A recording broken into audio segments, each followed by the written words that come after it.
C'était magique. J'étais comme dans une bulle. Et ça a été...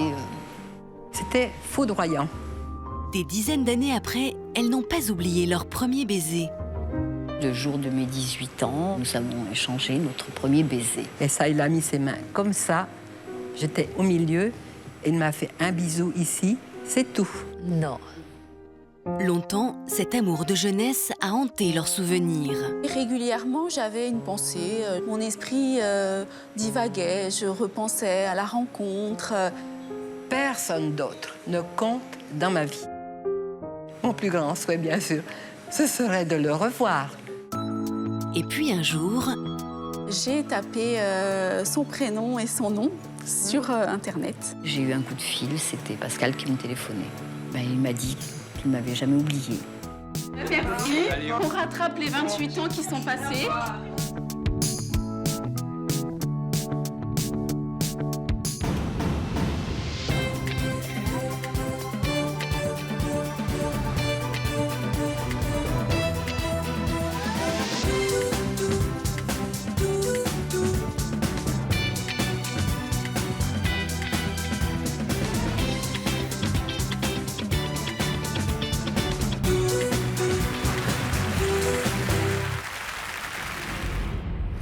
Bonjour à tous, merci de nous accueillir et merci à nos invités d'être présents sur ce plateau.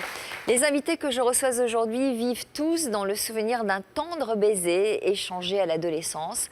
Pour la plupart d'entre nous, cet instant fugace est rangé là, dans nos têtes, au rayon des souvenirs. Pour nos invités, c'est un peu différent car ils pensent sans cesse à ce premier baiser. Il les a même accompagnés toute leur existence. 30 ans après leur premier baiser, ils se sont retrouvés. C'est le thème de toute une histoire aujourd'hui. Et puis dans l'histoire continue, nous prendrons des nouvelles de Cécile et de Laetitia. Elles nous diront où elles en sont depuis leur premier passage sur notre plateau. Mais d'abord, ouvrons la première partie de notre émission, cet inoubliable baiser. Et saluons Annie. Bonjour Annie. Bonjour. Que vous inspire ce titre ? Moi, personnellement, ça m'inspire mon premier baiser, le premier contact avec un garçon. Beaucoup d'émotions, de peur aussi. Parce que j'étais une toute jeune fille à l'époque, j'avais 17 ans et demi. Et j'étais très timide et très pudique aussi. Alors, pour mieux comprendre votre histoire, on va remonter donc 30 ans en arrière. Vous aviez 17 ans. Comment vous décririez la jeune fille que vous étiez à l'époque ? J'étais très timide, très pudique. J'évitais même les invitations par certaines amies de peur d'être invitée à danser par un garçon. Voilà, c'était il y a longtemps et c'est vrai que j'étais très timide. Alors, qui était cet homme qui vous a tant bouleversée ? C'était Ossine. Il était brun avec les cheveux frisés. Il était très beau, très séduisant. C'était l'homme idéal. Dans quelles circonstances l'avez-vous rencontré ? Une amie m'avait invitée au mois d'août 84 à passer quelques jours chez elle. Et on est allé à un bal de village le jour du 15 août.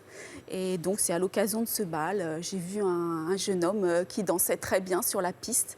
Et je me suis dit, je l'ai trouvé beau déjà. Et puis, je me suis Pas mal, dit... on le voit en photo, là. C'est vrai je me suis dit que j'aimerais bien qu'il vienne m'inviter à danser. Bon. Est-ce que vous avez eu le courage de l'aborder, ce beau jeune homme ? Pas du tout. De lui faire comprendre que vous aimeriez ? En fait, mon regard était attiré par lui. Donc, je pense qu'il a dû s'en rendre compte à un moment ou à un autre. Et non, bien sûr, jamais j'aurais osé faire quoi que ce soit.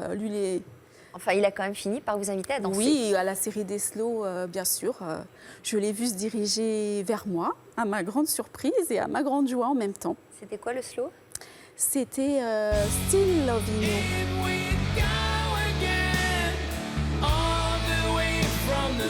Il est long en plus celui-là, non ? Comment ? Il est long celui-là. Oui, il est très long.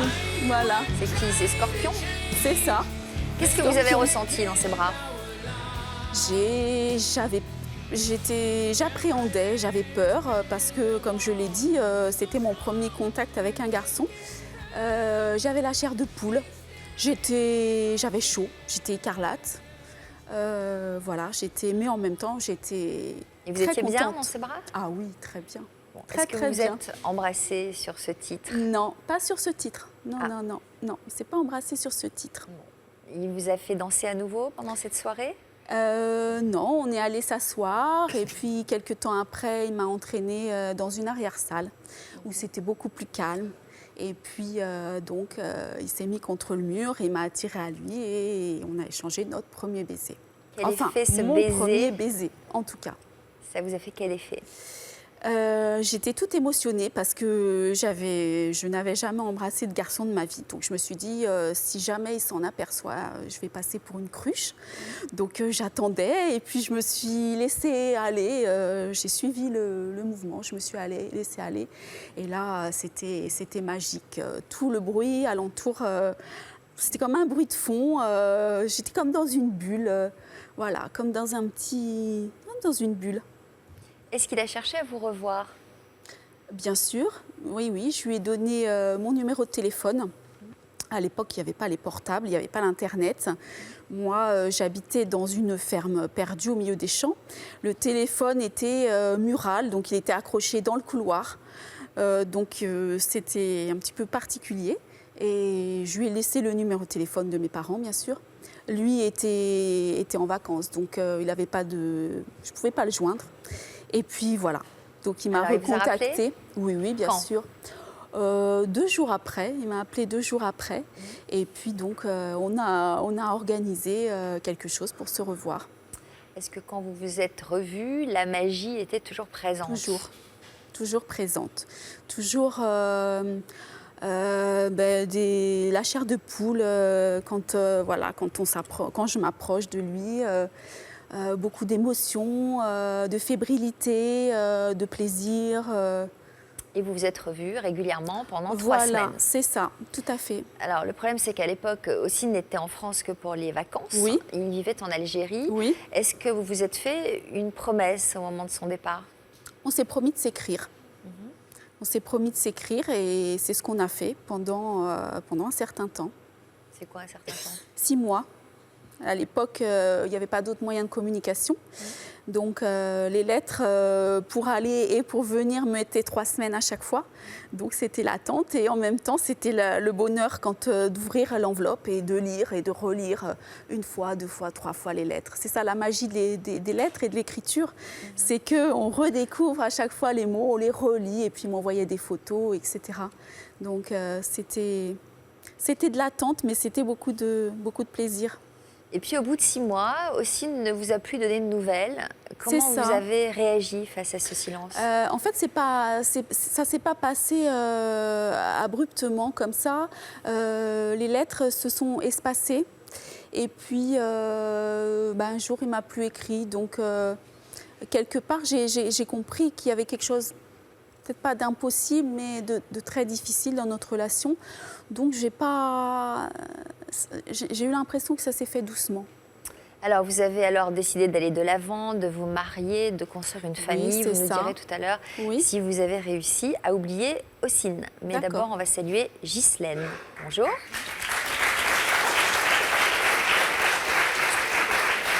Comme Annie, vous étiez une toute jeune femme quand vous avez succombé au charme de Pascal. Comment vous êtes-vous rencontrés tous les deux? Nous nous connaissions depuis l'école maternelle à 3 ans.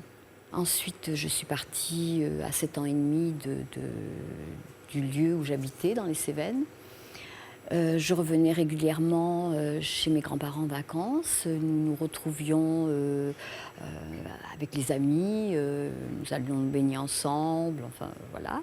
Et puis le jour de mes 18 ans, nous avons fêté mes 18 ans avec des amis. Et Pascal est arrivé, était invité aussi, et il est arrivé avec un superbe cadeau. C'est quoi? Et de la lingerie fine. Non. Oui. De la lingerie. C'est De la un drôle de cadeau quand même. Ah, oui, mais il savait, nous entendait entre filles parler de ça, et, alors qu'il ne m'intéressait pas du tout à l'époque parce qu'il faisait beaucoup trop rire mes copines. Et là, il a, je pense, tenté l'ultime séduction et ça a marché. Et puis, Donc l'anniversaire, le repas d'anniversaire s'est passé l'après-midi et là il m'a raccompagnée. J'ai accepté qu'il me raccompagne chez mes parents. Donc il m'a raccompagnée. Nous sommes repartis main dans la main. Puis nous avons échangé notre premier baiser. Voilà.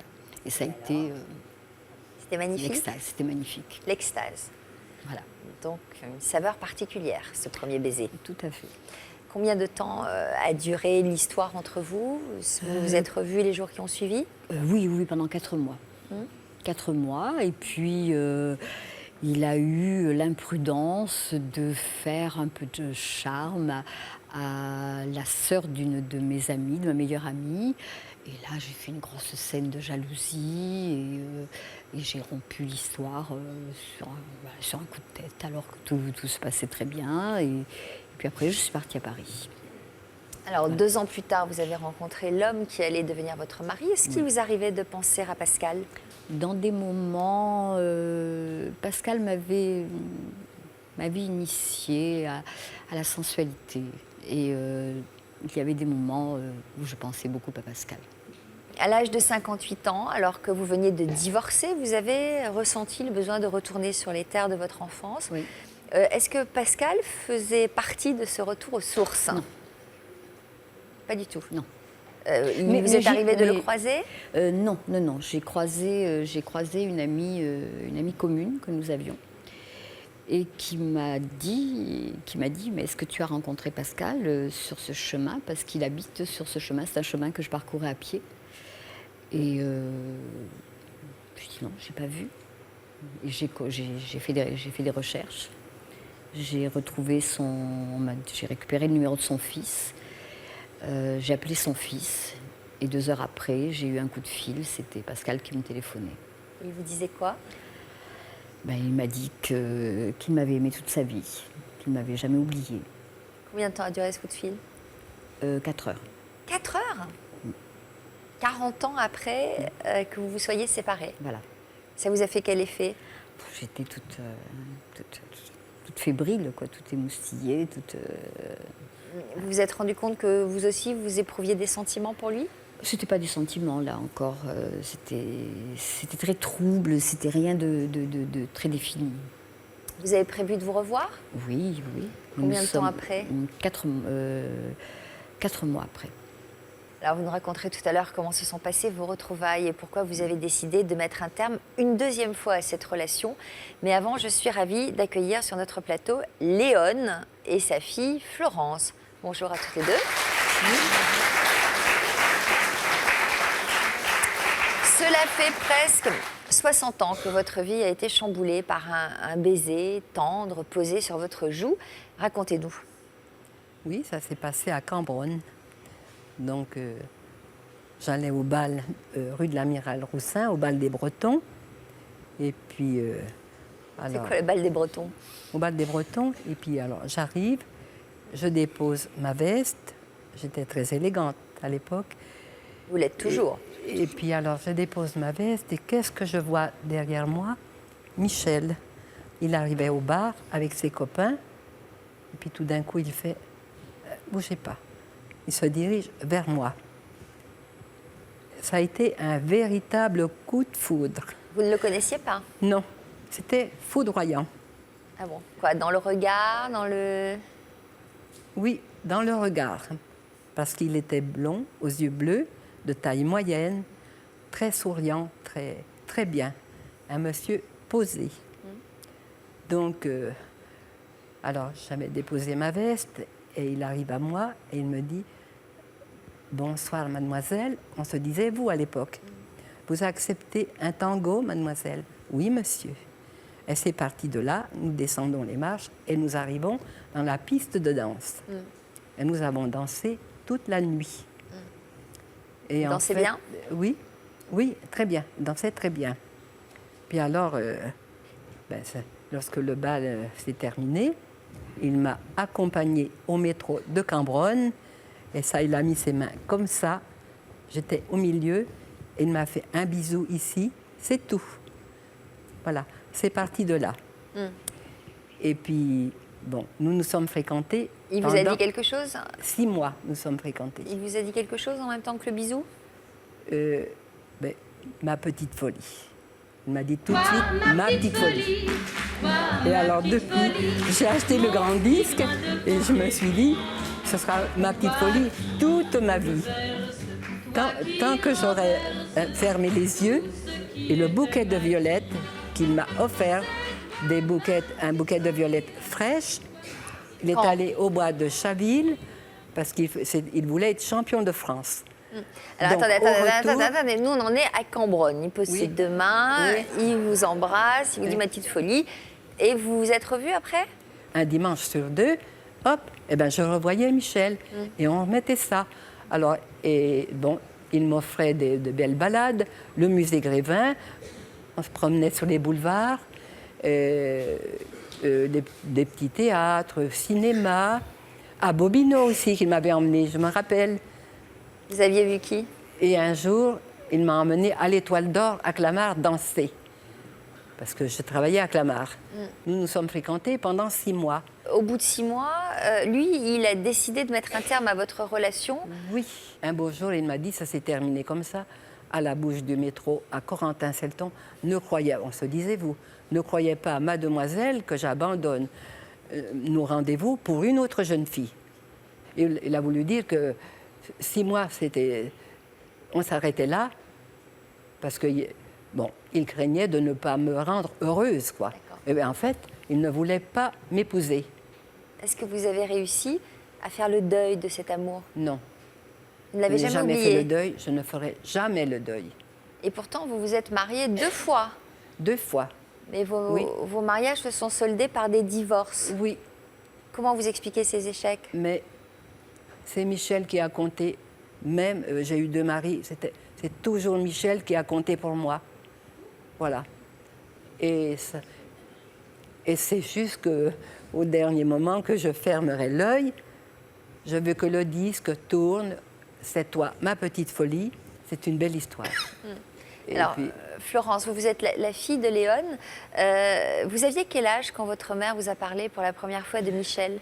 Alors moi j'étais très jeune, maman aimait bien se confier à nous, on avait la chance de savoir, de connaître un peu son histoire, son enfance, elle était très ouverte.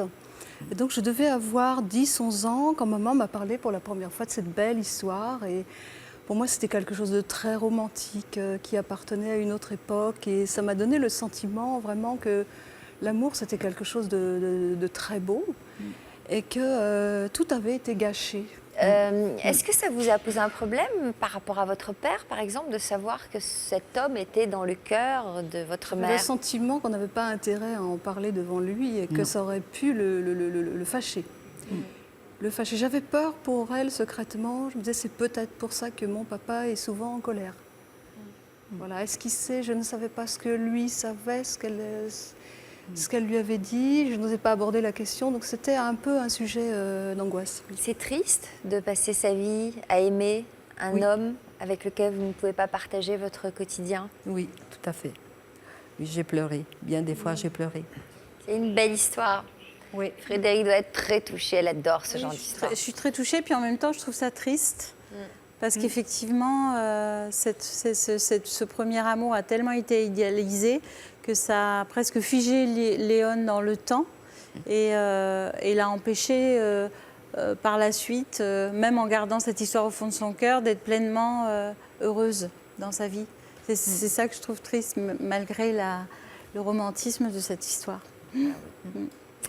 Dans notre imaginaire, que représente ce premier baiser dont nous parlent nos invités?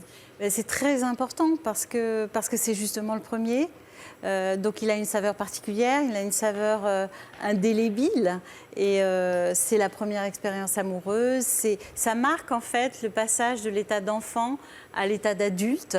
Donc on entre dans autre chose. Souvent ça colore nos relations futures, nos relations amoureuses futures. Et puis il a cette saveur de la première fois, c'est-à-dire où tout est possible. Il y a la nostalgie de la jeunesse, c'est une espèce de paradis perdu, pas mal idéalisé avec le temps. Et c'est le moment où on est plein de possibles, où tout est à faire, toute notre vie est à construire. Donc forcément, c'est un moment particulier. Bonjour Charles.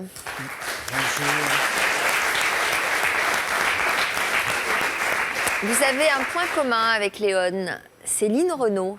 Oui, effectivement. Je dirais mon amoureuse, la première fois que je l'ai vue, ce qui m'a attiré le plus, c'est ses yeux. Et je pense qu'elle a... J'ai vu les yeux de Line Renaud une fois en vrai à Paris. Eh bien, ce sont presque les mêmes. Et ses yeux sont dans ma mémoire, ont toujours été dans ma mémoire. Alors, qu'est-ce qui s'est passé quand vous l'avez vu? Comment vous vous êtes rencontrés? La première fois, j'étais avec un copain. J'étais en vacances à la campagne. Mes parents avaient loué une maison. J'avais 16 ans, donc. Elle avait 14 ans. Je l'ai vue avec une copine et j'ai demandé au copain, tiens, qui est cette fille? J'avais vu ses yeux. Il m'a dit, on va discuter avec eux, ces deux filles.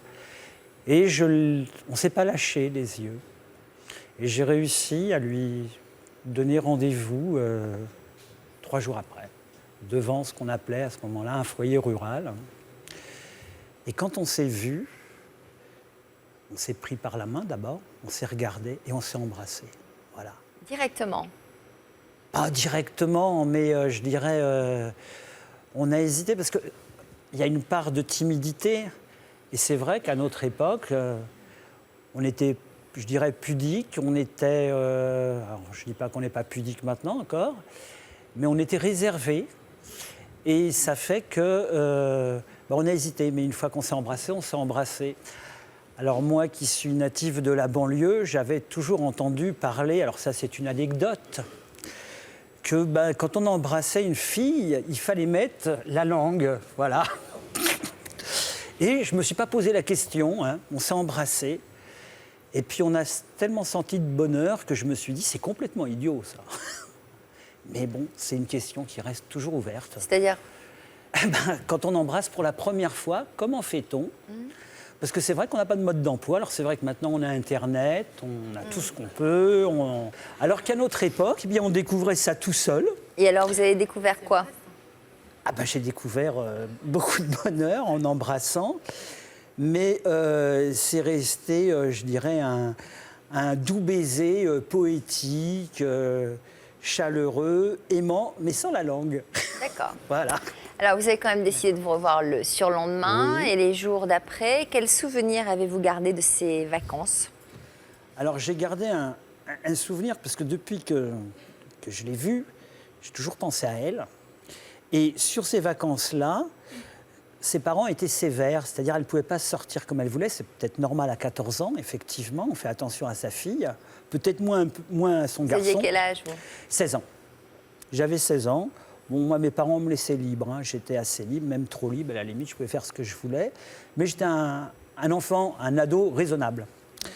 Et quand on était obligé de trouver toujours des excuses pour pouvoir se voir. Alors, elle promenait sa petite sœur à ce moment-là, qui avait 6 mois. Et quand on se retrouvait tous les deux, eh bien, on sentait qu'il y avait quelque chose qui se passait. Et que j'avais l'impression qu'on ne se quitterait jamais, quoi. Voilà. Et puis elle aussi, je pense. Alors, vous habitiez Paris, elle habitait en province. En province. Est-ce que la distance a eu raison de votre amour? En partie. Je pense que la distance, il y a une vieille formule qui dit « loin des yeux, loin du cœur ». Je pense que ça a beaucoup joué. Parce que bon, à 16-17 ans, moi, je travaillais assez tôt. J'ai eu ma moto, donc j'allais en province. C'est pas toujours facile. Elle était en lycée à ce moment-là, commençait à rentrer dans le lycée. On ne pouvait pas se voir facilement. Et puis, c'est vrai que la distance, et puis rentrer dans ma vie quelqu'un d'autre. Ça s'est passé un 1er janvier 73, où je devais aller la voir. Et puis là, j'y suis pas allé. J'ai rencontré quelqu'un d'autre qui est devenu ma première femme. Mais j'ai toujours pensé à mon amoureuse. Donc la vie a fait son chemin, vous avez connu d'autres femmes, mais votre cœur n'a jamais cessé de battre pour votre amour d'adolescent. Nous découvrirons la suite de votre histoire juste après ces quelques messages de la rédaction. À tout de suite. Comme nos invités, vous pouvez nous raconter votre histoire. Lors de votre enterrement de vie de garçon ou de jeune fille, vos amis vous ont réservé une surprise qui n'a pas plu à votre fiancé. Cela aurait pu gâcher votre mariage. Lors de cette dernière soirée en tant que célibataire, vous avez perdu le contrôle et commis une erreur que vous regrettez. À votre enterrement de vie de garçon ou de jeune fille, vous avez réalisé que vous ne vouliez plus vous marier. Vous avez donc annulé la cérémonie. Lors de cette fête, vous avez fait une rencontre inattendue et vous avez finalement renoncé à vous marier. Suite à son enterrement de vie de garçon ou de jeune fille, votre fiancé a annulé votre mariage. Pour nous raconter votre histoire, contactez notre équipe au 0820 16 30 15 ou connectez-vous sur le site de France 2, rubrique Toute une histoire. Les invités que nous retrouverons dans l'histoire continue ont un point commun, elles se battent contre la maladie. À un moment donné, ça a été ma maladie qui a rythmé ma vie. Avec le temps, elles ont fait bien du chemin. Mais où puissent-elles leur force? Je fais en sorte pour lui d'être une maman normale. À certains moments de ma vie, j'étais en survie, et là, je vis. Nous découvrirons leur nouvelle vie en images dans la dernière partie de l'émission. Comme nos invités, vous pouvez nous raconter votre histoire. Votre vie a totalement changé depuis que l'on vous a greffé l'organe d'une autre personne. Depuis votre transplantation, vous avez l'impression de ressentir de toutes nouvelles émotions. L'un de vos proches vous a sauvé grâce à un don d'organes et depuis, votre relation a été transformée. Depuis que vous avez reçu l'organe d'une autre personne, vous faites tout pour connaître son identité. Vous êtes dans l'attente d'une greffe et vous vous demandez à quoi ressemblera votre vie après l'opération. Pour nous raconter votre histoire, contactez notre équipe au 0820 16 30 15 ou connectez-vous sur le site de France 2, rubrique Toute une histoire. Si vous nous rejoignez, bienvenue sur le plateau de Toute une histoire. Vous êtes-vous déjà imaginé 30 ans après retrouver celui ou celle qui vous a donné votre tout premier baiser? Nos invités, eux, n'ont jamais oublié cet instant. Ils ont tout mis en œuvre pour revivre la magie, au risque parfois de se brûler les ailes. On va avancer à présent avec la deuxième partie de notre émission. La magie des souvenirs sera-t-elle présente? Et on va reprendre l'histoire de Ghislaine.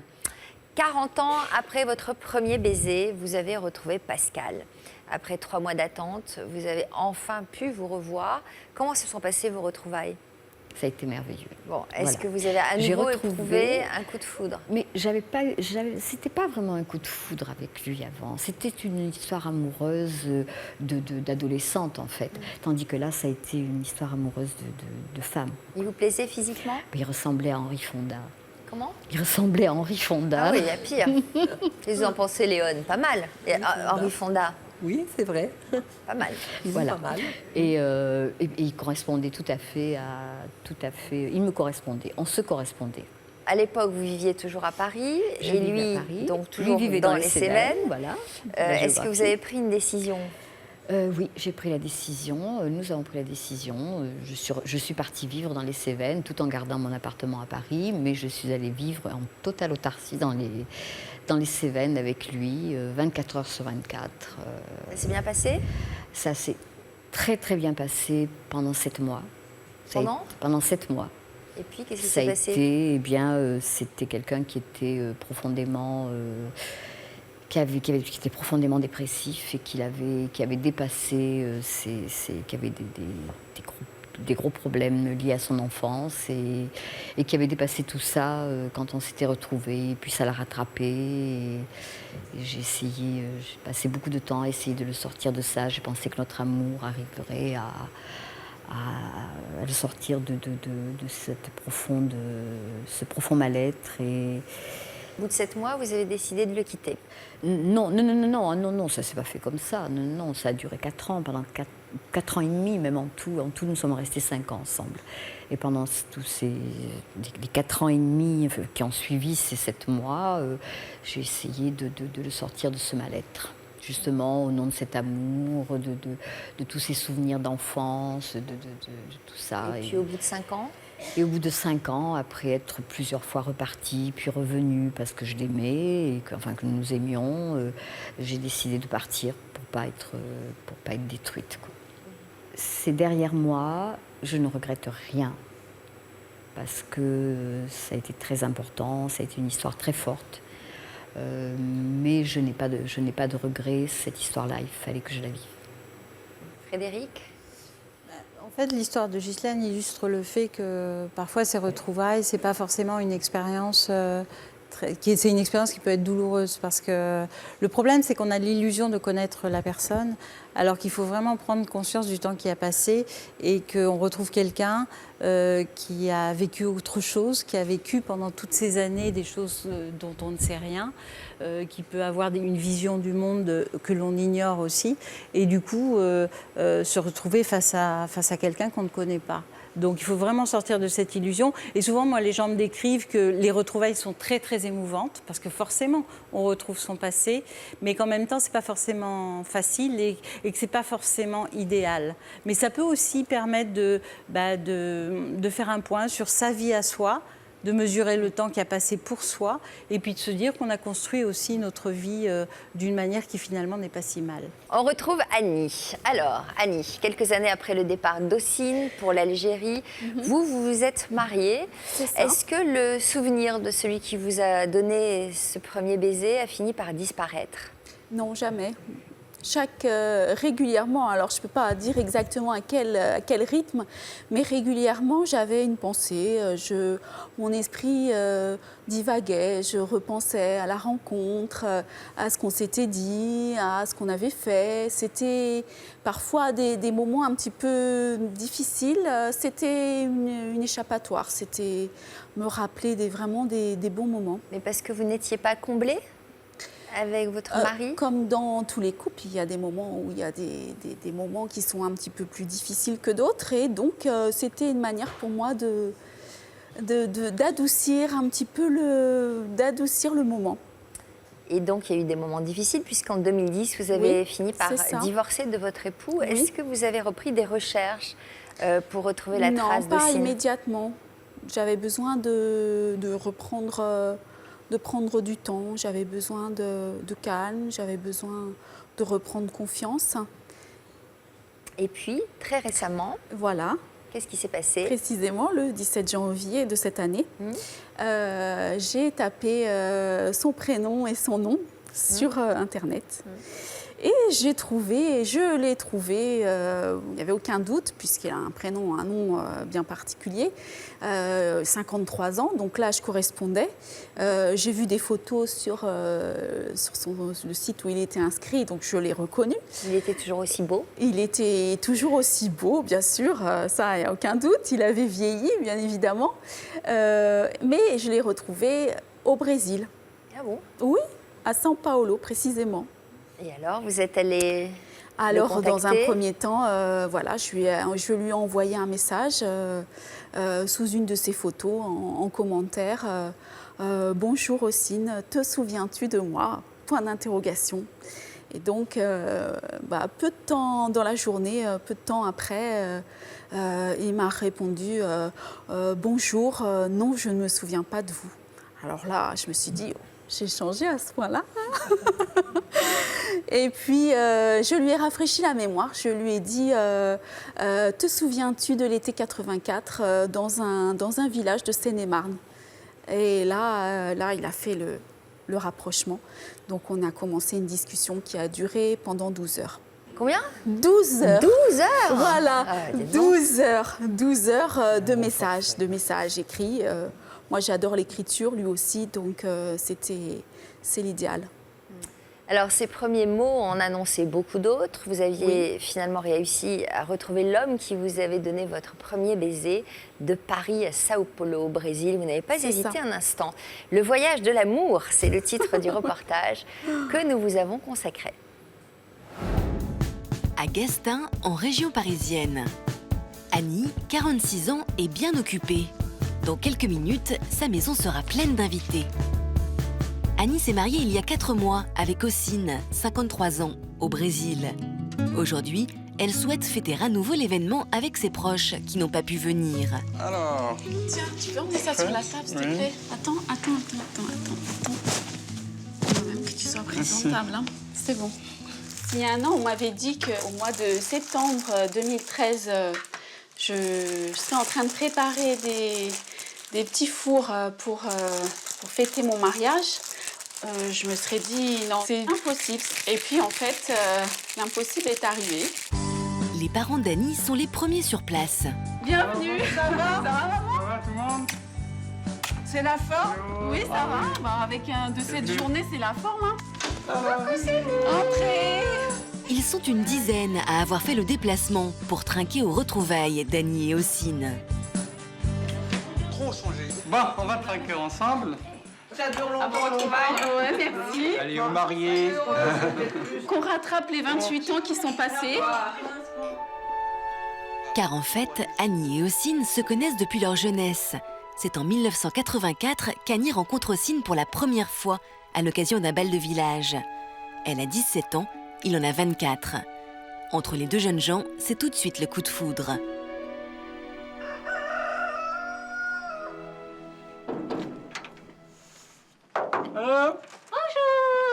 Bonjour. Comment ça va? Mais ça va et vous? Très bien. Allez, rentrez. À l'époque, Annie habitait ici, dans cette ferme. Durant l'été 84, les deux amoureux vont y passer beaucoup de temps. Ossine y retourne pour la première fois. J'arrivais de là, elle m'attendait. Je me souviens, de loin, elle avait une robe, je crois.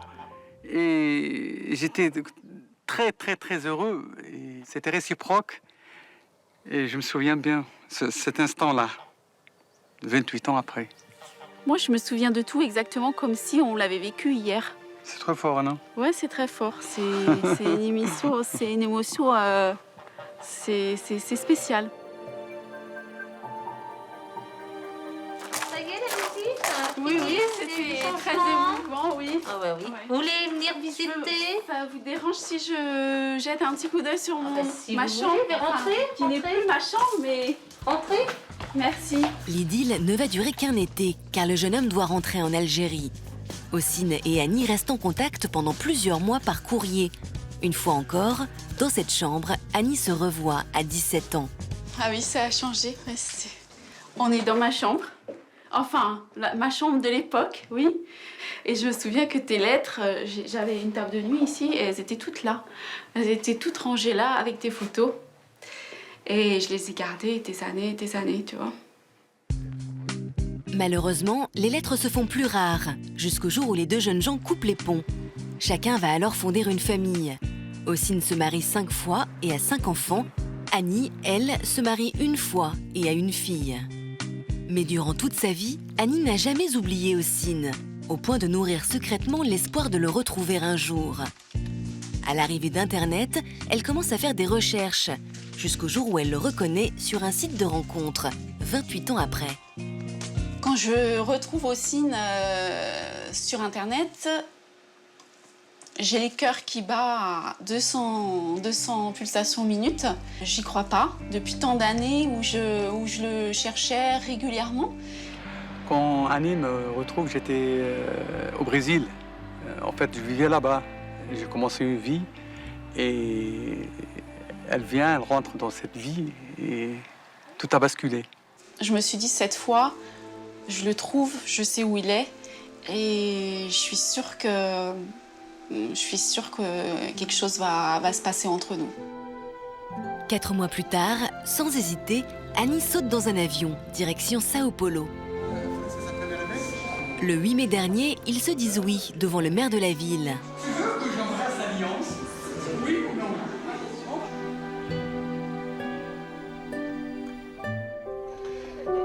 Retour chez Annie. Ses parents sont quand même un peu surpris de la rapidité avec laquelle Ossine et leur fille se sont mariés. Dès l'instant qu'elle oui. a commencé à bavarder avec lui, c'était plus la même. Hein. Alors son père lui a dit, tu crois pas que c'est un peu rapide, tu le connais pas, fais attention. Bon, puis voilà. Elle a retrouvé quelqu'un qu'elle aimait, avec qui, tout va bien apparemment. On peut être qu'heureux pour elle. Aujourd'hui réunis, Annie et Ossine sont sur leur petit nuage et ils n'ont plus l'intention d'être séparés à nouveau par la vie. 1, 2, 3 et 4.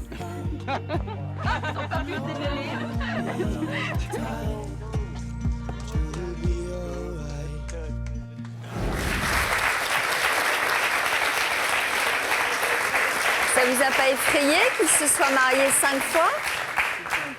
Un petit peu. Vous êtes dit quoi? C'est parce qu'en fait, il m'a cherché à travers toutes ces femmes. Je me suis dit en fait que il savait ce qui était... Il connaissait bien les femmes, qu'il avait vécu toutes les expériences qui pouvaient être vécues et que j'espérais être la dernière. Bon, eh bien on va lui demander. Il est temps à présent d'accueillir l'homme que vous n'avez jamais cessé d'aimer depuis ce premier baiser échangé par une belle soirée de l'été 1984. Voici Ossine.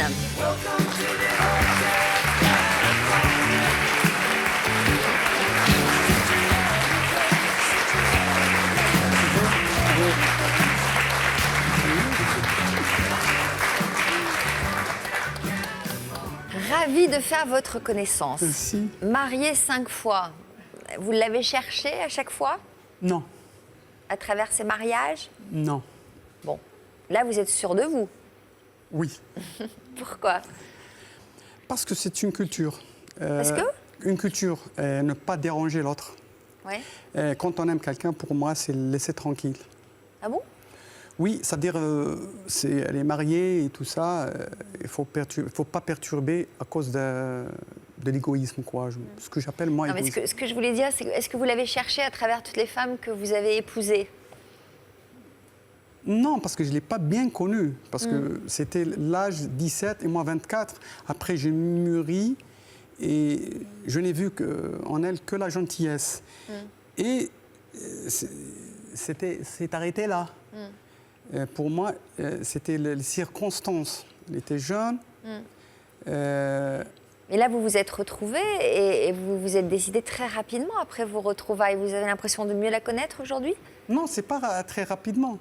On a voulu faire 2013, faire un volet et effacer l'espace là et faire tout un film en entier, 17 ans à 46 ans. Pour moi, ça n'a jamais. Parce que la retrouvaille m'a laissé. J'étais comme bousculé un peu pour me réveiller et retrouver une fille que j'ai connue jadis. C'est comme... Oui, en fait, vous êtes retourné exactement au moment où vous l'aviez laissée, c'est ça? Exactement. Et donc, ça vous a paru évident de la demander en mariage seulement 8 jours après l'avoir revue? Pourquoi? Parce que pour moi, la meilleure... je l'ai perdue une fois. Et je ne veux pas la perdre encore une fois. Et en plus, j'ai voulu lui donner un beau cadeau. Pour moi, le plus beau cadeau, c'est une relation sérieuse. Relation sérieuse, c'est le mariage. D'accord. Juste une question à Frédéric. Quand on se retrouve comme ça, se demandant en mariage 8 jours après, est-ce qu'on n'a pas tendance à idéaliser? Complètement. Donc c'est un peu dangereux quand même. C'est-à-dire que oui, dans le sens où ils ne se connaissent pas en fait. Donc ils doivent apprendre à se connaître et visiblement pour eux c'est dans le cadre du mariage. Mais il y a tout un chemin à parcourir pour justement faire ce pont entre l'âge de 17 ans et l'âge de 46 ans où il y a du vécu entre les deux. Vous avez construit des couples, vous un couple, vous avez eu des enfants. Donc tout ça on ne peut pas l'effacer, on ne peut pas en faire abstraction. Ça fait partie aussi de l'homme et de la femme que vous êtes aujourd'hui. Et donc je pense que là vous avez du chemin à faire pour vous apprendre à vous connaître tel que vous êtes aujourd'hui et non pas tel que vous étiez à 17 et 24 ans. Vous étiez dans quel état d'esprit quand vous êtes partie au Brésil? J'étais très excitée parce que ça faisait 3 mois et demi que j'attendais ça, qu'on conversait par Internet. Donc il était temps qu'on se rencontre. J'étais très pressée de le retrouver, de partager du temps comme ça avec lui. Voilà, j'étais très très excitée. Et qu'est-ce que vous faisiez au Brésil? Je vivais là-bas. Et donc là, vous avez quitté définitivement le Brésil? Ah oui, quand j'ai décidé, j'ai trouvé un nid, ça n'a plus d'importance maintenant. Le joyau est là, dans la main. Donc, une vie, c'est une seule, pas deux. Je l'ai trouvé. Et pour moi, connaître quelqu'un, c'est vivre avec. On ne peut pas connaître quelqu'un de loin, sortir fin de semaine, ou une seule fois par mois, ou 2 fois par mois. Même des personnes qui sont connues pour 15 ans finissent par un divorce. Donc, connaître quelqu'un, c'est vivre avec. Qu'est-ce qu'on peut vous souhaiter de plus? Le bonheur, la paix. Encore 30 ans. Encore plus. 30 ans de plus, avec l'espérance de vie. On vous le souhaite en tout cas. Charles, comme Ossine, vous êtes d'abord parti pour d'autres horizons. Vous vous êtes marié avant de réaliser que vous ne pouviez oublier cette jeune fille de 14 ans que vous aviez toujours dans la peau. À partir de quand avez-vous essayé de la retrouver? J'ai recherché tout de suite. En 1974, elle est partie en Angleterre. Je suis allé à un mariage. J'ai fait un petit détour avec ma moto sans le dire à ma femme pour prendre des nouvelles.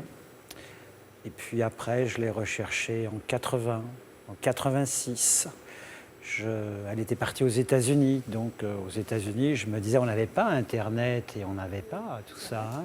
Et puis un jour, bien avec les réseaux sociaux, j'ai vu, parce que c'est vrai que j'ai oublié de parler du courrier qui est important, l'écriture. C'est vrai qu'aujourd'hui, les amoureux, il faut conserver les emails et il faut conserver, parce que la trace, c'est important. Elle m'avait envoyé 26 lettres entre 14 et 16 ans, moi, pas plus de 5-6, j'en ai refait 10 depuis. Et en regardant, elle me faisait des dessins qui étaient superbes. Et en regardant un réseau social, j'ai vu le même nom avec des dessins qui étaient superbes et qui ressemblaient. Et c'était sa nièce. Donc je suis rentré en contact avec sa nièce, tout en pensant qu'elle était toujours aux États-Unis. Et sa nièce m'a dit, mais non, elle est en France. Oh, je dis, c'est pas possible. Et tout de suite, j'ai eu son téléphone. J'ai attendu une semaine parce qu'il faut vous dire que j'étais marié. J'étais avec une femme depuis 25 ans. Je me suis déplacé pour la rencontrer. On s'est rencontrés dans un superbe parc, un peu comme la première fois où on s'était vus. Et là, j'ai vu que ma vie allait basculer quand elle a retiré ses lunettes. Je me suis dit, c'est pas possible. Elle n'a pas changé. Et je me suis dit, aïe, ma vie bascule, quoi. Et ma vie a basculé. Donc, vous avez dit, je suis foutue. Ah non, surtout pas. Tout à l'heure, il y avait une expression, on se sent un enfant. Sim, tu avais une expression. C'est vrai que on se sent un enfant, on se sent, je dirais pas revivre par rapport à d'autres femmes avec qui j'ai vécu, mais c'est autre chose. Et là, il n'y a rien à faire. Vous y allez, vous ne pouvez pas, je dirais... lutter. On ne peut pas lutter. Et 3 semaines après qu'on se soit rencontrés, alors j'ai été la raccompagner tout doucement, parce que bon, on a discuté, on a lu, je lui avais ramené une quinzaine de lettres, on a relu ces lettres, parce que c'est vrai qu'on a fait un tour justement vers le passé, puis on s'est dit, bon, faut peut-être voir aussi l'avenir, parce que... Et en revenant, elle était dans quelle situation, elle? Elle, malheureusement, je dirais, la personne avec qui elle avait vécu était décédée. Voilà. 1 an juste auparavant, jour pour jour. Et du coup, j'ai décidé, je ne pouvais pas garder ça avec ma femme, parce que moi, je suis l'homme d'une femme. Et j'ai tout dit à ma femme en lui disant, je pense qu'on ne restera pas ensemble. Et puis, on n'est pas restés ensemble. Et donc, aujourd'hui, vous êtes ensemble avec cette autre personne? Oui, on est ensemble. C'est-à-dire, moi, mon volume de travail est sur Paris. Et elle habite la province, mais je fais facilement 400-500 km toutes les semaines pour rester 3-4 jours là-bas et revenir sur la région parisienne. Comment vous sentez-vous aujourd'hui? Je suis heureux. Et puis, je pense que l'amour, ça vous donne des ailes. Et puis, il faut justement que les gens aiment. Il devrait y avoir des actions sur l'amour, ça serait bien, au lieu de 4,40, parce que c'est une valeur sûre. Et puis, on se sent bien. On s'aime. Et c'est une redécouverte, comme vous. On a des points communs. On a un point commun qui est là. Et c'est vrai qu'on pouvait avoir de très grosses différences. On y a réfléchi aussi, de rencontrer quelqu'un où on n'a plus rien à se dire parce qu'on est totalement différents. Et là, ça n'a pas été le cas. C'est une redécouverte et en même temps avec le passé qui ressurgit, bien sûr. Léone. Je suis pour vous, Charles, à 100%. Je C'est-à-dire suis d'accord. Sur quoi? Bon, je vais me présenter aux élections, là. Parce que M. Charles va vivre. Il sera heureux maintenant. Ouais. Et j'espère le reste de sa vie, la vie entière maintenant, vous appartient. Quel serait votre plus grand souhait, Léone? Oui, mon plus grand souhait, bien sûr, ce serait de le revoir. Mais je me dis, ce n'est pas possible. Après 60 ans d'années passées, En tout cas, ça vous a... c'est impossible. Que je... Votre jeunesse est préservée. C'est comme si le temps s'était arrêté. Oui. C'est fou, ça. Tout à fait. Alors, et si vous regardez aujourd'hui, qu'est-ce que vous avez envie de lui dire? Regardez, vous voyez le 4 là-bas? Regardez la caméra. Voilà. Non, là. Regardez, oui, hop, regardez là. Eh bien, Michel, bonjour. Je ne cesserai de penser à toi. Et toute ma vie, le jour où je vais fermer les yeux, ton petit bouquet de violettes, tu t'en souviens? Tu m'appelais toujours ma petite folie. J'étais ta petite folie. Ça, je ne l'oublierai jamais non plus. Je ne t'oublierai jamais. Tu es dans mon cœur à jamais. Voilà, Michel.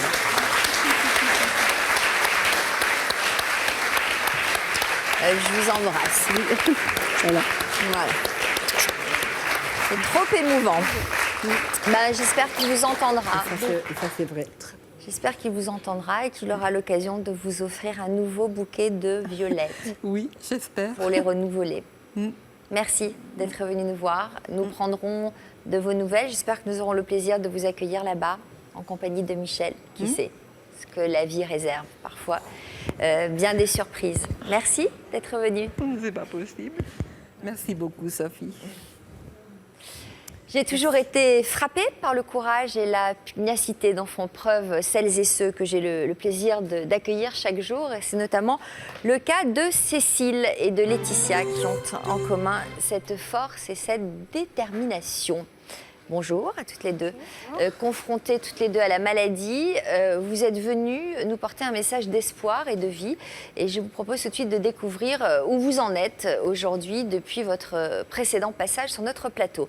Alors, merci d'abord d'avoir accepté d'être à nouveau présente avec nous. On va commencer avec vous, Cécile. Jean-Luc Delarue, vous avez reçu le 4 septembre 2008 dans une émission intitulée « Mon handicap et la chance de ma vie ». De quel handicap êtes-vous atteinte? Alors, je suis atteinte depuis 11 ans de sclérose en plaques. La sclérose en plaques est une maladie grave et dégénérative du système nerveux central qui, à court, moyen ou long terme, crée une paralysie du corps.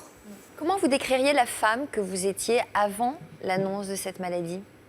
Alors, avant la maladie, j'étais une personne assez centrée sur elle-même, matérialiste, extrêmement ambitieuse, qui n'avait que pour objectif la réussite professionnelle qui induisait la réussite personnelle, et la réussite personnelle qui induisait la réussite professionnelle. Est-ce que vous envisagiez l'éventualité d'avoir une vie de famille?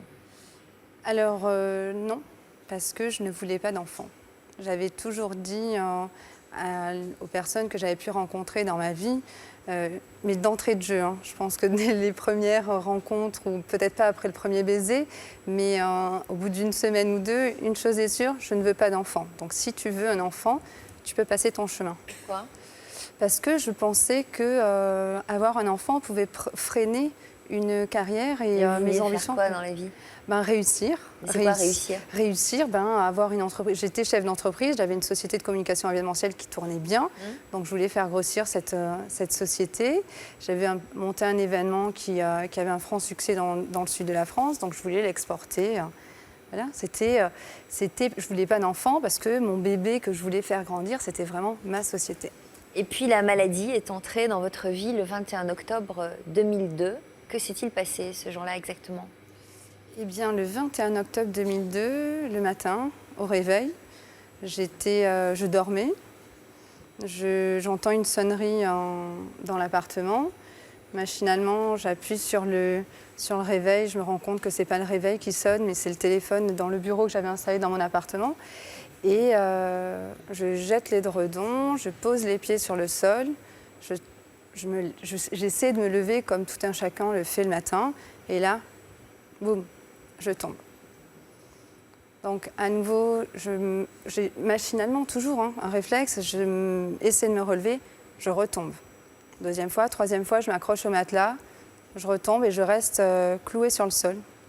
Je me rends compte que je ne peux plus bouger mes jambes, que je ne sens pas le carrelage sur mes jambes. J'ai ma petite musette qui est remontée, je ne sens rien. Je suis là, je tape, je griffe mes jambes, je ne sens plus. Là, je me mets à crier, à hurler. Et je me dis que c'est grave, qu'il y a quelque chose en tout cas, parce que je suis totalement paralysée des jambes. Plus aucune sensation. Donc, on me transfère. Rapidement, une ambulance arrive et on me transfère à l'hôpital de Perpignan. Et après 4 jours d'examen, 2 jours en soins intensifs, isolés, parce que sans avoir dit quoi que ce soit, sans avoir porté un quelconque diagnostic sur mes symptômes, au bout de 4 jours, il y a un neurologue qui vient et qui fait sortir ma maman de la chambre. Et c'est là où je comprends que c'est très grave. Il appelle maman, il la fait sortir, il dit quelque chose à maman que je n'entends pas. Et je vois ma maman dont le visage se fiche de maman et puis ils reviennent dans la chambre et maman reste un peu en retrait. Là, le neurologue qui est décomposé de se dire à 28 ans, je vais annoncer à une jeune femme qu'elle a quelque chose de grave jusqu'à la fin de sa vie. Et il me dit, voilà, si vous ne pouvez plus bouger vos jambes, c'est parce que vous avez une maladie qui est très grave, c'est une sclérose en plaques. Alors là, en même temps, je ne sais pas. Je réagis parce que je comprends la gravité de la chose, mais je réagis par des larmes, des cris, des pourquoi. Mais je ne sais pas ce que c'est. Je n'ai jamais entendu le mot sclérose en plaques de ma vie. Mais en plus, je ne comprends pas bien pourquoi je ne peux pas bouger mes jambes. Je ne comprends pas d'où vient le mot sclérose, d'où vient le mot plaque. Et au final, il m'explique que j'ai la myéline qui entoure mon cerveau et ma moelle épinière qui est en train de se détruire. Et donc, du coup, que l'influx nerveux qui va de mon cerveau à mes jambes ne fonctionne plus correctement et ne fonctionnera plus jamais. Et une des premières choses que je demande, c'est mais est-ce que je vais remarcher? Et là, il ne me répond pas. Et là, je me souviens avoir crié. Je lui ai dit, mais est-ce que je vais remarcher? Et je comprends que la réponse est non. Mais je veux vraiment une réponse. Et il me dit pas non. Il me dit, il est compliqué de répondre à cette question, mais il y a peu de chances pour que vous remarchiez un jour. Là, tout bascule. Tout bascule, je dis, il y a eu toute proportion gardée. Le 11 septembre 2001, on voit les 2 tours s'effondrer. Les 2 tours, c'est le symbole de mes jambes. Tout s'effondre. Je sais pas. On me dit que je suis une personne handicapée. Je ne sais pas ce que c'est qu'une personne handicapée. Je me souviens, on m'amène un fauteuil roulant en me faisant comprendre que c'est ma nouvelle vie. Là, je suis loin de tout ça. Je suis loin. Le 20 octobre, je marchais tout à fait correctement. Et le 21 octobre, je ne marchais plus. Le 24 octobre, on m'annonce que je ne remarcherai peut-être plus jamais. Donc, il faut accepter non. Dans les premiers temps, non, il n'y a pas d'acceptation. C'est ça. On doit passer du temps avant d'accepter. J'ai compris après qu'il fallait justement un certain laps de temps pour accepter. Que ça se fait pas comme ça. Il y a des étapes dans cette acceptation. Donc, contre toute attente, à ce moment-là, vous avez pris une décision pour tenter d'aller de l'avant. Qu'est-ce que vous avez décidé? Eh bien, alors vraiment contre toute attente, j'ai décidé d'avoir un bébé. Alors, l'annonce de votre maladie vous a poussé donc à revoir vos priorités. Et c'est dans votre rôle de mère que vous avez trouvé votre épanouissement. Mais malgré les joies de la maternité, vous restiez pour autant persuadée qu'il y avait 10% de bonheur que vous n'atteindriez jamais. Avez-vous finalement réussi à vous réconcilier avec votre corps? Eh bien, c'est ce que nous allons découvrir tout de suite en images.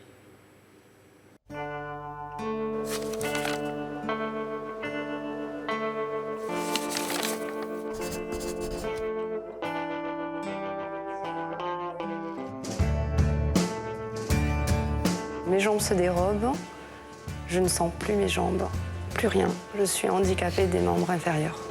Cécile avait 28 ans lorsqu'elle avait été touchée par la sclérose en plaques. Vous pouvez nous raconter ce qui s'est passé ce jour que vous baptisez, vous, votre 11 septembre 2001, à vous? Je tombe par terre, je ne peux pas bouger mes jambes. À quel moment de la journée c'est arrivé? Un matin, une sonnerie de réveil et une vie bascule. Et jusque-là, vous aviez des problèmes avec vos jambes? Non, je suis une ancienne sportive de haut niveau, donc je n'ai jamais eu aucun problème avec mes jambes, au contraire. Vous aviez quelle vie à l'époque? Je venais de créer ma boîte, donc une boîte de communication événementielle. Ma boîte était mon enfant que je voulais faire grandir, grossir. Qu'est-ce que vous avez gardé? Qu'est-ce que vous avez abandonné? Ma boîte, le mot va être un petit peu fort, mais j'ai fait de nombreux deuils. On enfouit, on enterre des facettes d'une vie qui ne sera plus cette vie-là. Cécile avait décidé de donner un nouveau sens à sa vie en devenant maman. Elle avait alors tiré un trait sur la pratique du sport et tout avenir professionnel. Vous pourriez très bien tenir une entreprise aujourd'hui. Non, je ne peux pas. En allant 3 fois 3 heures par semaine chez le kiné, en étant out le matin parce que mon corps est une machine qui se met doucement en veille. Vous êtes plus heureuse ou moins heureuse qu'avant? J'aime la femme que je suis devenue. Je suis pas heureuse à 100%. Il y a 10% de bonheur que je n'atteindrai jamais.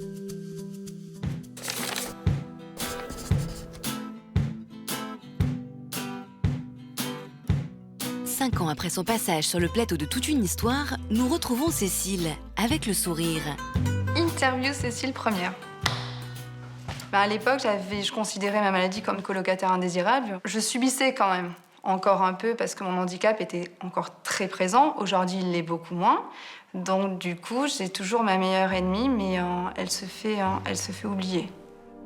Il a fallu des années à Cécile pour retrouver des capacités physiques anéanties par la maladie dont elle souffre. Quand je suis tombée malade, je ne me considérais pas, il était hors de question de coller le mot handicapé avec moi. À un moment donné, ça a été ma maladie qui a rythmé ma vie. Mais je voulais redevenir maîtresse de ma vie. Et c'est en pratiquant footing, karting ou encore football que Cécile a pris le dessus sur son handicap. Depuis l'émission, j'ai repris le sport. Et c'est vrai que d'avoir repris le sport m'a aidée à regagner en autonomie, m'a aidée à me réconcilier avec mon corps avec qui j'étais fâchée. Je n'ai pas non plus retrouvé tous mes moyens physiques, même si je vais bien mieux. Mais je pratique du sport, du handisport. Et voilà, qu'importe. Qu'importe, on dit, qu'importe le flacon pourvu qu'on ait ivresse. Aujourd'hui, avec le sport que je pratique, j'ai l'ivresse, j'ai l'adrénaline, je m'éclate. Je vis des choses que je n'aurais certainement jamais vécues si je ne m'étais pas réveillée un matin paralysée. Emmanuel et Philippe, les amis de Cécile, ont tous deux été surpris par la force de vie de la jeune femme. Quand je l'ai rencontrée à l'époque, son idée, c'était déjà de changer le regard qu'on peut avoir sur le handicap. Et elle véhiculait déjà un message positif. Je me faisais aucune illusion sur le fait qu'un jour, il n'y aurait plus de Cannes, qu'un jour, elle serait comme aujourd'hui. Donc, je me suis dit, c'est en sommeil, quoi. Le temps viendra, au moment où il y aura un déclic. Et ce moment est arrivé. Ses amis ont alors découvert son mental de sportive et sa combativité. Et le déclic a eu lieu, enfin, il n'y a pas si longtemps que ça, finalement. On peut le situer l'année dernière, 2012. Et c'était la première fois qu'elle refaisait du sport vraiment depuis la maladie, donc soit à peu près 10 ans. Elle a vu qu'elle pouvait aller plus loin et se dépasser, entre guillemets. Et tout est parti de là. C'est deux personnes différentes. Il y a une transformation quand elle met sa tenue sportive. C'est assez surprenant. Président de l'association des couleurs, Philippe accueille Cécile depuis 2 ans sur ses ateliers handisport. Avec cette volonté positive, elle arrive à toujours faire et refaire. Donc ça, c'est bien. Ça lui apporte beaucoup plus d'énergie, beaucoup plus de liberté. Et maintenant, elle trace.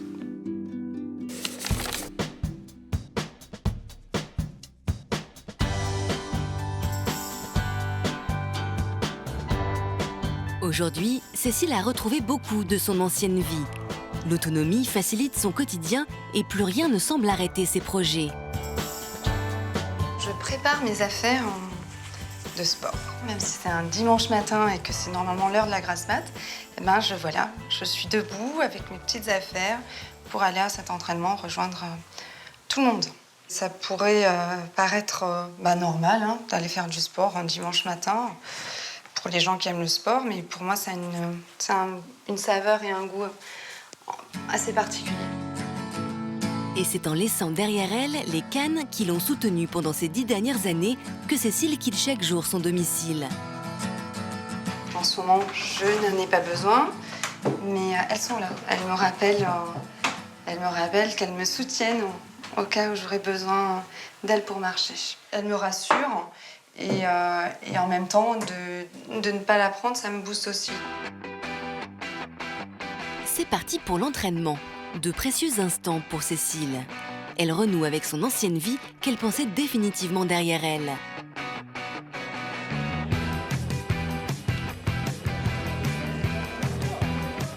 Pour cette ancienne sportive de haut niveau, c'est aujourd'hui une victoire contre la maladie. Cécile est enfin libre de ses mouvements. Maîtrise ta force. Voilà. Tu bloques. Et tu renvoies. Je bloque, je renvoie. Ouais. J'ai décidé de me mettre au foot parce que je suis passionnée de football déjà. Ça a été l'histoire aussi d'une rencontre avec Philippe. À un certain moment de ma vie, j'étais en survie Et là, je vis. Combien il reste de temps, Philippe? Je vais rentrer. Bastien, monte. Olé! Allez. Vite. C'est la vedette, c'est toi qui l'as laissé marquer. Faut pas le dire. Il m'a dit qu'il... Mais pas du tout, t'étais hors jeu, t'étais sorti, il y avait personne.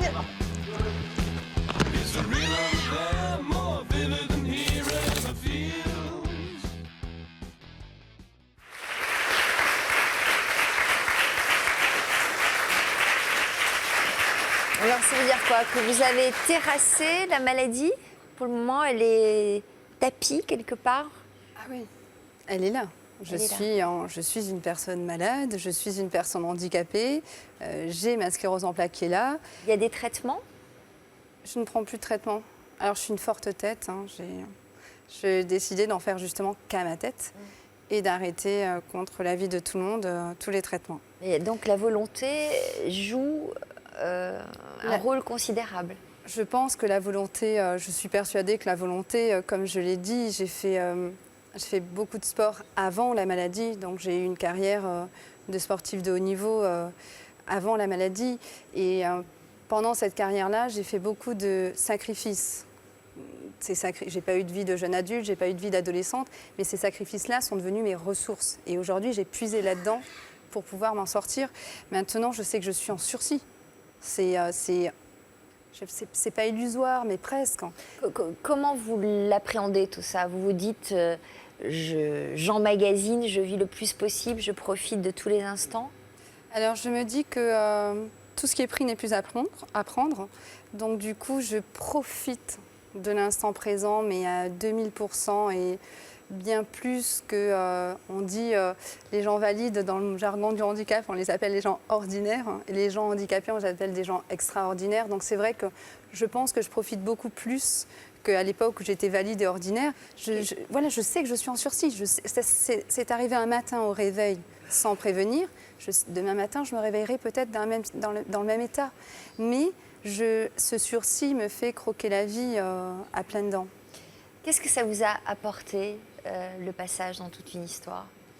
Alors, ça m'a déjà fait accepter. On parlait tout à l'heure des différentes étapes. Ça m'a permis d'accepter encore un peu plus ma maladie, mon handicap, parce que, comme je dis, hein, au début de la maladie, c'est pas que j'ai menti, c'est que j'ai pas tout dit.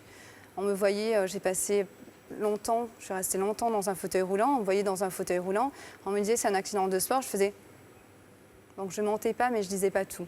Donc le passage dans l'émission a fait que, ben voilà, au grand jour, je pouvais pas cacher, taire quoi que ce soit. Je n'étais que dans une phase de démarche positive et d'avancée. Et dans cette acceptation, et ça a aidé aussi beaucoup de gens. Ça a aidé des gens à faire sortir de l'ombre un peu cette maladie qui est méconnue. Ça a montré aussi, j'ai pris du recul parce que finalement on raconte sa vie. Quand on rencontre vos journalistes, eh ben, on fait le point sur sa vie. Je me suis dit, waouh, quand même, qu'est-ce que j'ai pu être bête de dire que je voulais pas d'enfant. Voilà, donc là, il y a encore plein de... L'histoire reste encore à écrire, elle s'écrit tous les jours. Donc aujourd'hui, vous avez une petite fille? J'ai une petite fille qui a eu 6 ans il y a quelques jours et elle s'appelle Victoire Éléonore. Sur le plan professionnel, vous en êtes où aujourd'hui?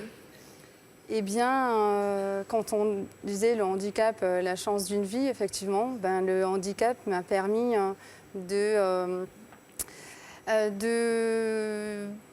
vivre, de devenir la personne que je voulais être, tout en restant... En fait, je ne voulais pas venir vivre à Paris il y a quelques années. Maintenant, aujourd'hui, je vis à Paris depuis 4 ans.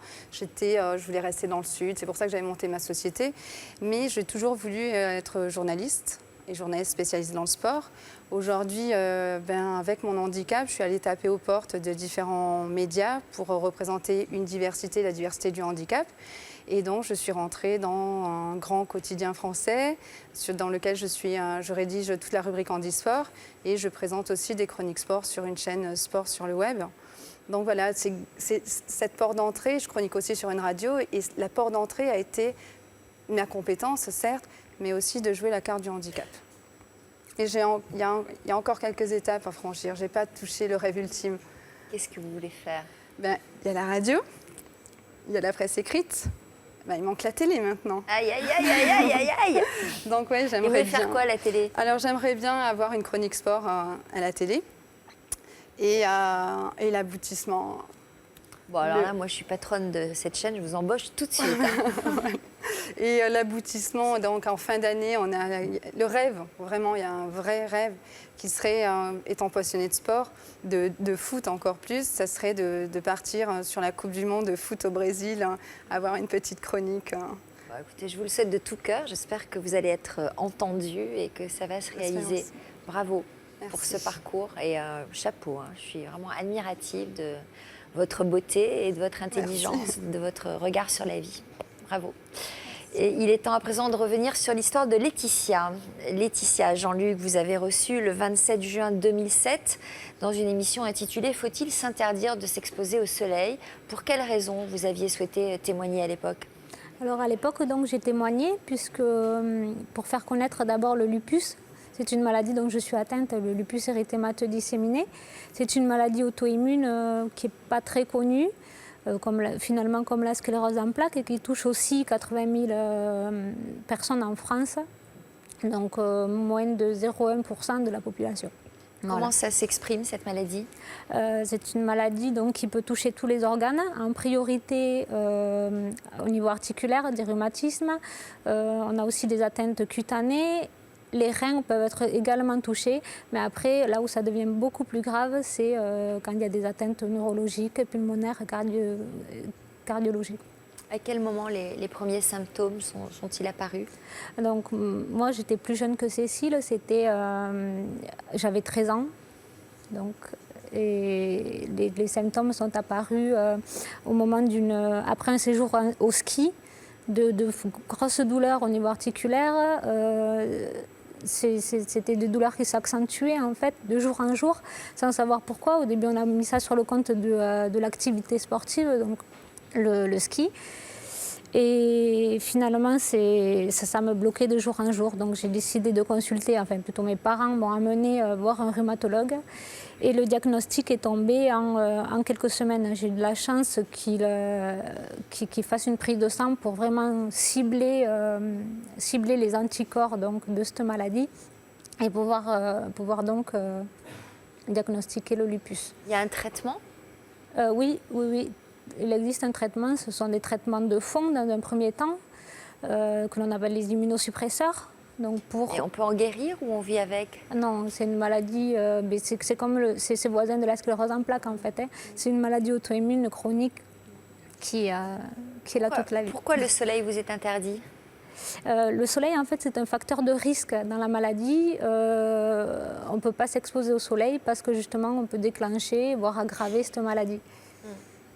Alors, justement, pour mieux comprendre à quel point le soleil est votre ennemi, je vous propose de regarder un extrait de votre précédent passage dans notre émission. Et puis tout de suite après, on découvrira ce qui a changé pour vous depuis 6 ans.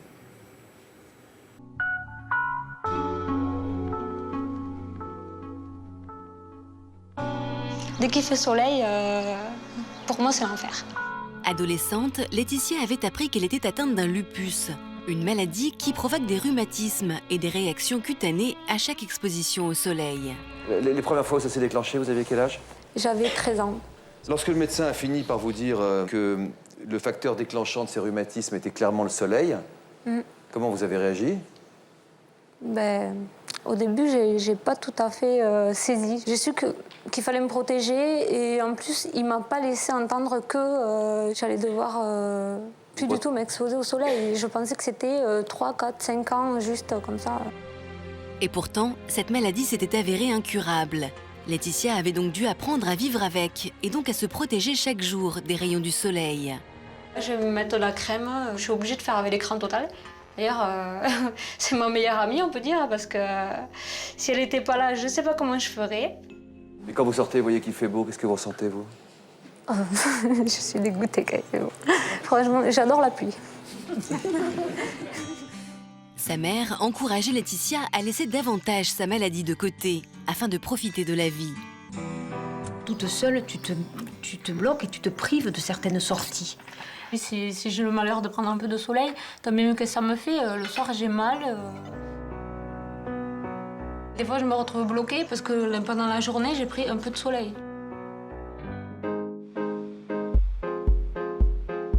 Le soleil brille à Lourdes, où nous retrouvons Laetitia 5 ans après son premier passage dans l'émission. Aujourd'hui, il fait soleil, donc on met la crème comme d'habitude. Les rituels de Laetitia n'ont pas changé. Sa maladie l'empêche toujours d'aller au soleil.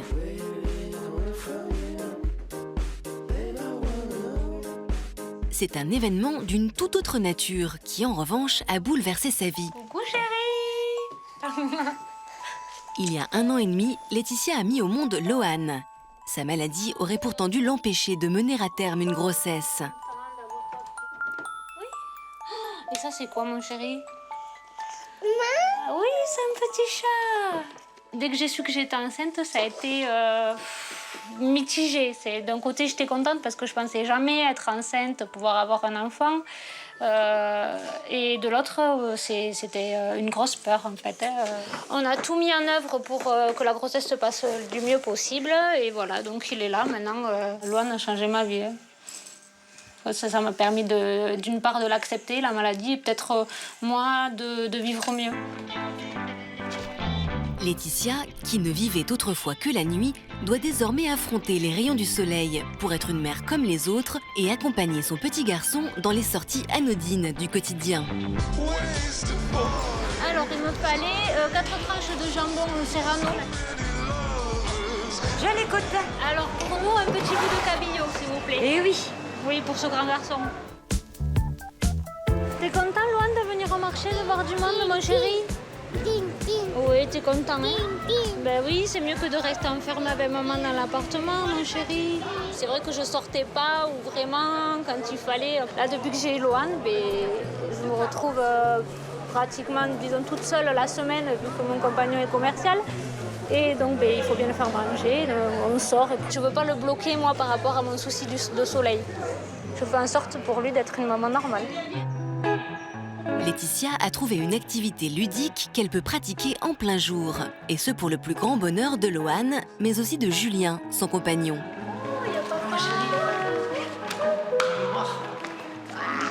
C'était bien la journée. T'es prêt pour la piscine?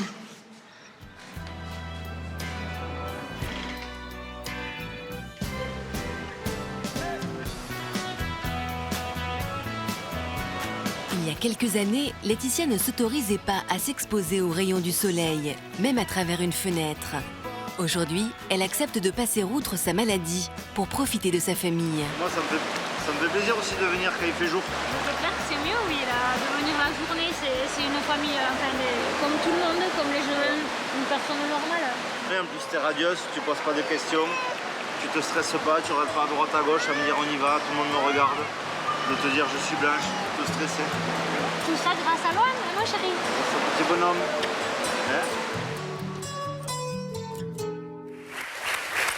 Laetitia et son compagnon, merci de nous avoir rejoints, Julien. Comme pour Cécile, la maternité vous a boosté, mais avant de faire connaissance donc avec votre fils, on va revenir d'abord sur votre participation à toute une histoire. Quel genre de réaction a suscité votre témoignage ? Alors, des réactions positives dans un premier temps, puisque finalement, je me suis un peu exposée donc, à toute une histoire pour raconter ma maladie. Je n'en parlais pas avant, même dans mon entourage, mes connaissances ne savaient pas. Donc, c'est vrai que j'ai eu pas mal de bons retours, des questions, et qu'est-ce que c'est, comment tu vis avec, voilà, des personnes qui se sont intéressées. Également sur le forum de l'émission, des personnes m'ont apporté leur soutien, disons. Donc pour Cécile, c'était un pas vers l'acceptation aussi, que oui, tout voilà, le monde soit tout à au courant. Tout à fait. Je crois que c'était une étape qu'il fallait franchir justement avant d'accepter, oui. Est-ce que votre grossesse présentait des risques ? Est-ce Alors, qu'on vous avez déconseillé d'être enceinte ? Contrairement justement à la sclérose en plaques où là la grossesse va booster, les oestrogènes vont booster. Moi c'est l'inverse, donc il y a un risque d'une part pour moi d'aggraver la maladie, déclencher d'autres crises. Et ce dont j'avais le plus peur en fait, c'est des risques au niveau du fœtus avec des malformations cardiaques. Donc c'est pour ça que j'étais suivie de très près avec des échographies pratiquement tous les mois, voire tous les 15 jours. Quand on est confronté à une maladie comme ça, on devient acteur de sa maladie. On voit à quel point vous êtes toutes les deux informées. C'est-à-dire qu'on doit prendre en charge ça, ses recherches, ses connaissances, en savoir plus pour savoir exactement où on en est. C'est important. Oui, tout à fait. Et quelque part, c'est vrai que j'ai eu la chance et la malchance de l'avoir jeune, mais j'ai pu par ce biais donc, faire des études dessus. Et j'ai décidé d'être pharmacienne justement pour comprendre ma maladie. Au départ, c'était mon but premier. Parce que mieux la comprendre, c'est mieux la combattre. C'est mieux la gérer. Mieux l'endiguer. Tout à fait. En quoi êtes-vous différente depuis l'arrivée de votre fils ? Je relativise plus. Et c'est vrai que j'avais fait un blocage justement sur ce soleil par rapport à des réflexions désobligeantes de la part de certains que j'avais eues sur ma blancheur. Donc j'étais carrément bloquée par rapport à ça. Et puis finalement, je me suis dit, ça ne vaut pas la peine, c'est vraiment Mais là, inutile. par exemple, quand vous sortez avec votre fils, les quelques rayons que vous croisez ne sont pas dommageables pour votre santé ?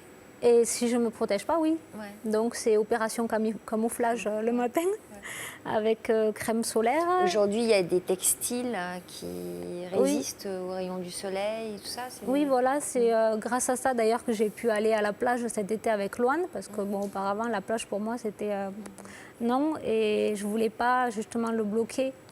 Donc on est parti à la plage et j'étais habillée comme un surfeur avec les manches longues, toujours mon chapeau, mes lunettes. Julien, que pensez-vous du chemin parcouru par Laetitia ? Un grand chemin, surtout depuis 1 an et demi. Depuis que l'eau en est arrivée, elle a enlevé beaucoup de barrières. C'est-à-dire, comme elle disait tout à l'heure, on a pu aller à la plage cette année. En 12 ans de vie commune, on n'y avait été qu'une fois et c'était sortir le soir, c'était rester enfermé. Que là, on a passé quand même une journée entière sur la plage, sous une tente à Saint-Jean-de-Luz, puisqu'il y en a. On a passé la journée entière. Et à aucun moment, elle a émis un souhait de rentrer, de partir, de quoi que ce soit. Et elle a même été jusqu'à aller sur le bord de l'eau avec Loane, juste en se badigeonnant, elle en a joué avec lui. Qu'est-ce que vous avez envie de dire à votre femme aujourd'hui ? Que je suis très content d'avoir eu Loane avec elle et que grâce à ça, on a pu passer un cap, accélérer et faire sauter plein de barrières qu'elle se mettait. C'est-à-dire qu'à une époque, elle se mettait des barrières toute seule de peur d'être trop blanche, de peur de ceci. Même maintenant, c'est elle qui me dit des fois, allez viens, on y va, on sort. On va là, on va à la piscine, Donc c'est une très très belle évolution. Et elle se pose plus de questions, elle pense qu'à Loane. Justement, tiens, on va accueillir Loane pour terminer cette émission. Merci d'être venu nous voir et bravo pour ces témoignages d'espoir qui vont permettre peut-être à certains ou certaines de relativiser leur quotidien et leurs priorités. Voilà ce petit Loane, hein, c'est ça. Cécile, vous allez signer le grand livre de l'histoire continue. Bon, et je transmets alors. Hein. D'accord. Voilà, je transmets. C'est dit, hein, devant la France entière. Oui, c'est dit, je transmets. Merci à tous pour votre confiance, votre fidélité. À bientôt pour d'autres témoignages. Tout de suite, le sommaire de notre prochaine émission. Bon après-midi sur France 2.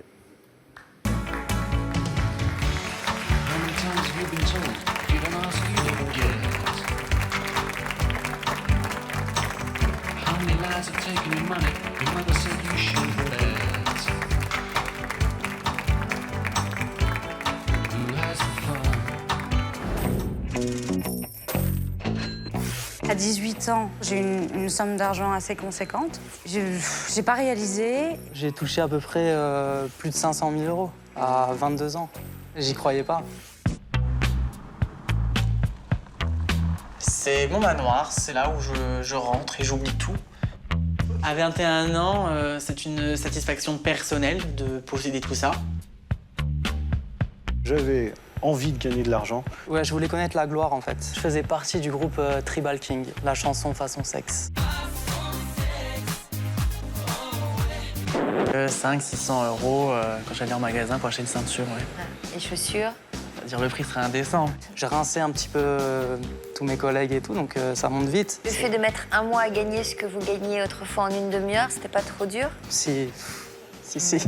Il y a des gens qui peuvent être abîmés par ce genre d'expérience. Une de mes craintes, c'est d'avoir un fils à papa. Je viens de m'enrichir de 75 €, c'est le prix d'une séance chez un psy, donc je suis très content aujourd'hui.